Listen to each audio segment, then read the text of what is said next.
ছোট্ট সোনামণিরা, আজ আমরা জানব কিভাবে বৃষ্টি হয়। এটি প্রকৃতির একটি দারুণ প্রক্রিয়া, যা বিজ্ঞান দিয়ে সহজে ব্যাখ্যা করা যায়। প্রথমে সূর্যের আলো পানির উপর পড়ে। নদী, পুকুর, সমুদ্র বা যে কোনো পানির জায়গা থেকে পানি গরম হয়ে বাষ্পে পরিণত হয়। এই প্রক্রিয়াকে বলে বাষ্পীভবন।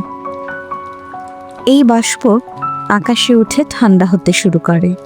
ঠান্ডা হওয়ার সময় এটি পানির ছোট ছোট কণায় পরিণত হয়। এই কণাগুলো একসঙ্গে মিলে মেঘ তৈরি করে। যখন মেঘে থাকা পানির কণা অনেক বেশি ভারী হয়ে যায়, তখন তারা আর আকাশে ভাসতে পারে না। তখন তারা পৃথিবীর দিকে পড়তে শুরু করে। এটাকেই আমরা বলি বৃষ্টি। বৃষ্টি পৃথিবীর জন্য খুব গুরুত্বপূর্ণ।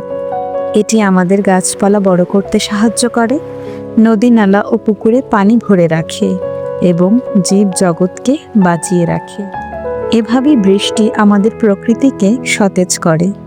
এবার তোমরা বন্ধুদের বলো কিভাবে বৃষ্টি হয়।